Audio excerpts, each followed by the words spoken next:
Tabang tulay. Ang galiw sa mga water, mag-imo na mo? Wala, mag-back out na. Eh, mga kuha na. Back out na mo? Ay, dili. Namin ka na bagong nga ko. Isa na sa. Nasa na yung backer. May bagong i-propose. Isa mo yung water. Kasama dire. Ano interview man? Sabi ko mag-imo na magtulay. Ma'am, gudot na. Sige na. Kakalan din ma'am. Ma'am, saka sa Sa ila yung project sa school. Saka mo. Saka mo ba? Dili mo kay Miss Delight man. Dayon mo. From Kainit kayo UST diya. Saan? Ay, ma'am, ano ni ang waday, sir? Wala ko yung labot. Teacher siya. Kailan ma'am? Nabato po. Ma'am. Yes, Miss Ren. Propose me on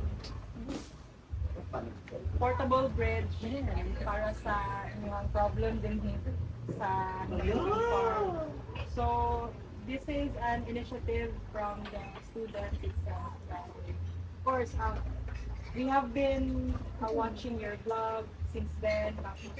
We've witnessed po dun sa inyong struggle based sa inyong vlog. So makita po na mo how resilient you are here kay despite sa continuous nga kanang flood bitaw kay lagi po mo din balik lang. Pero masayang magud inyong effort nga sige mo ko gama o katong bridge din.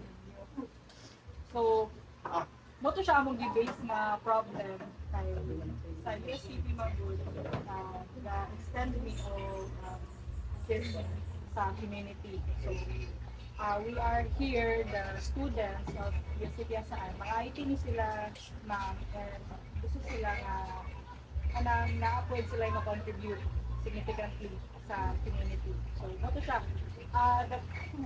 Amo ang tuyo karon i-share up global para maging research base ang inyong lugar for free. So what we from time to time ani we will test the durability sa amo ang system. So bali tests nila dayon for proposal defense ni sila karong June. And then deploy na mo ang system in sa inyo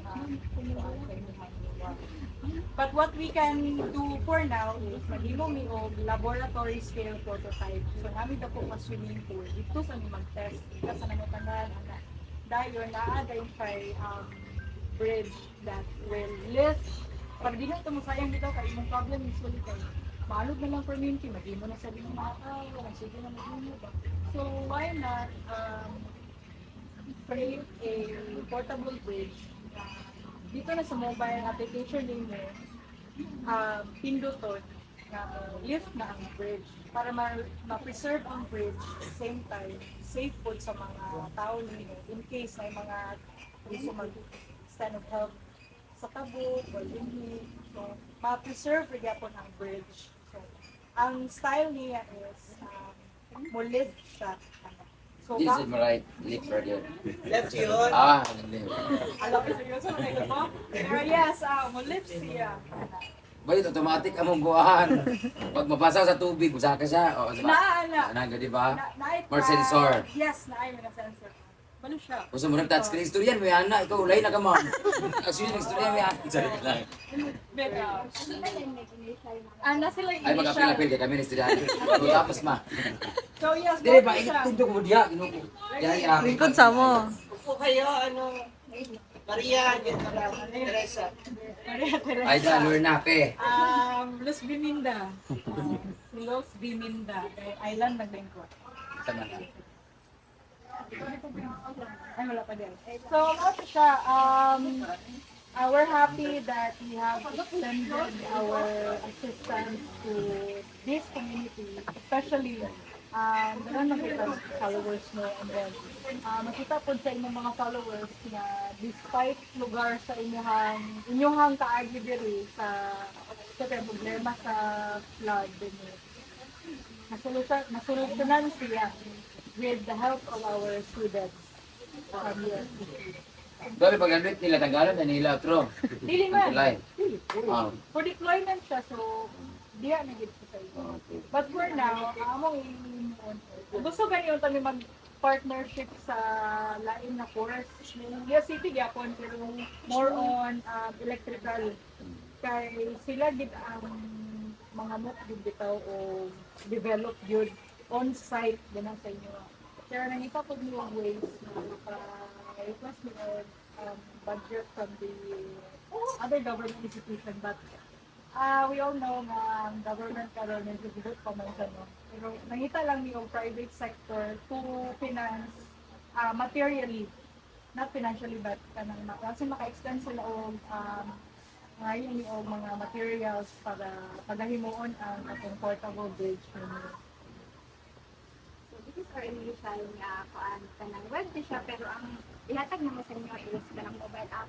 Bali sa ako na ang mobile app ani ano siya. So dani makita dani sa dashboard sa home ang water level, ang flood sensor o ang status sa inyong bridge kung naka-lower ba siya up or naka-down ba siya kay makita po siya sa balik mo ang admin sinusunod lang admin so man niya ang dashboard. Ang makita po sa user is inani na inani ko dila makita ang difference lang is kani siya ang different lang kay kuan ang sa bridge which is ang authorized personnel na naay access na mag Doy kung wa na ako sa laing lugar unya nagbaha na dinhi ay kinasa. na yes kanang makuan gyud na siya na masad kay others. Kasi nagkakubot-kubot na ba? Uy, asang ID kita authorization letter. Pwede na siya nga malagin sa kuan. Okay. Sa other mga.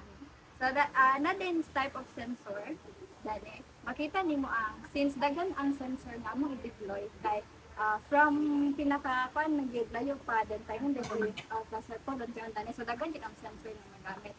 So ang mga mo ni siya ang mga sensor makita inyo kung ang sensor kay offline ba siya or kanang online ba siya ang sensor. Then dahil daghan different type of sensor kani kay sensor nga mo-detect sa water level o ang sensor nga mag-detect sa rain sensor like na ang kanang kuan. So mo initial pa lang ni siya kay wala pa siya na kuan bitaw na finalize.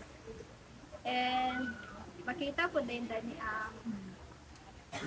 ang history dayon sa atong sa flood like atong January kay nag kuan ba warning level na ba to siya or atong kuan kay atong kuan makita niyo tani. So inani lang po ang kanang pansa. Pwede na butnan ko ng wang karang alert level number 3. Yes, ay natin try ka ng mag-send mo na tayo siya notification. In the emergency lugar mga O wala ano. sige na nasa mag-send yung notification sa user and also sa admin kay live pud ang kanang sensor nga gikan sa notification nga gikan sa sensor.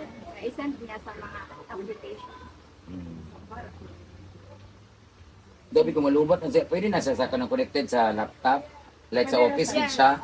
Kay para sila ang authorized kay. Pwede gyapon nga kung unsa yung gusto i-mobile app na mo siya or i-web system na. Mara para sa kanang wifi namo ba nga napit kuan sa cellphone nako napit sa among. Okay, pwede siya. Yes, ma-activate.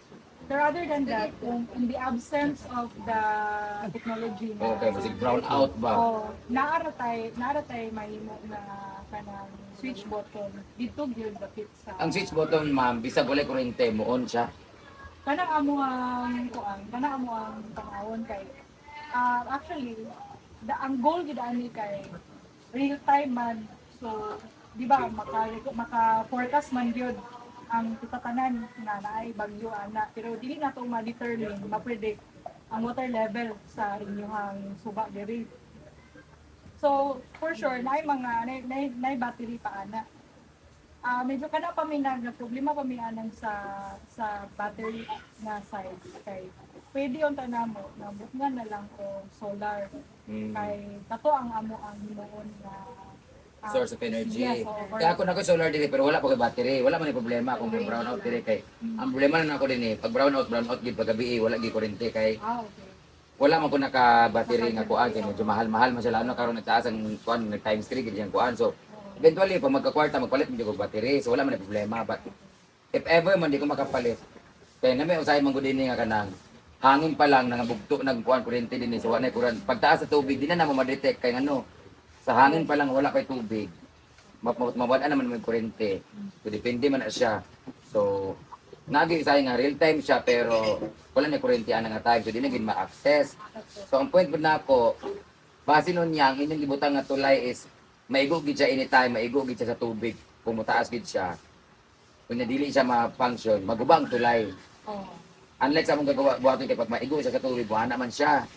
Ibalik na lang pud na mag-ana. So ang akong masuggest is dapat taasan na gid siya. Yes, Na bisag kung sahon dito pag kabalo na magid mo sa level sa among tulay gid dinhi ay tubig nga ato dapat yun. So dapat medyo above pa gid siya. Para katong inyong gibuhaton, ayan na gid siya magamit kung talagang grabe na gid nga kanang Worst pagyo, comes to worst nga din nga scenario. Kaya kung atong buhaton kung kanang maigo gid siya para ma-test gid siya, magpunyag yung kaso bigid mo tukar na napa sa dito niya may gusto tubig, maghuba gid siya og mag-isip na noon og symbol kay guba naman gid siya.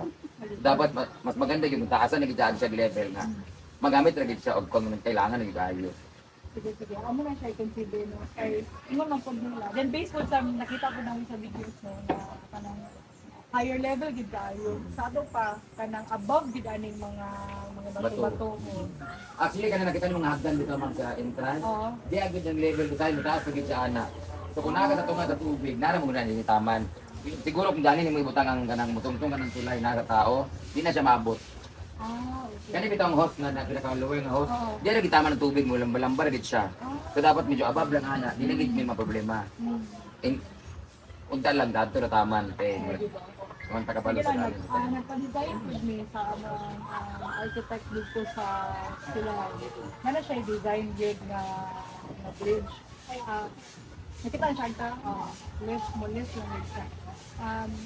Amo lang din, amo ang problema karon kay mangita mo private sector to supply our materials din para maka-save di sila kay noon nakasalalay pa ng ilang future ani ang thesis no kay. Pero other than that, ang impact man pod nga na-contribute nila sa community and then what satisfies pod sa inyong mga staff and of course sa inyong mo kita mo the after pod. So yes. Ako mga kuha ko ano maka-provide pa net ever kung kinahanglan mo solid concrete gid nga material, pwede ko ako na ng mga semento. Halimbawa, kinanglan mo sa elevate, ang ilang gila nakatulog gid ilang kinanglan ni murag mga Mga sensor, mga kabalong mga motor. Naagin na siya. Pero nagis na may anak, Miss Brand, sa among component kung sa ang among ang need.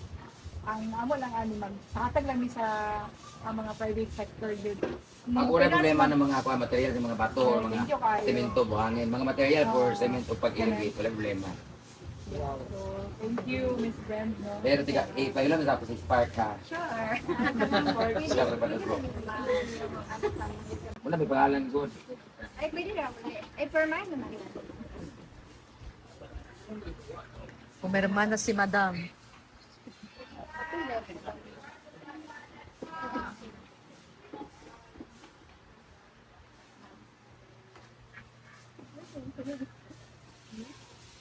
Ah.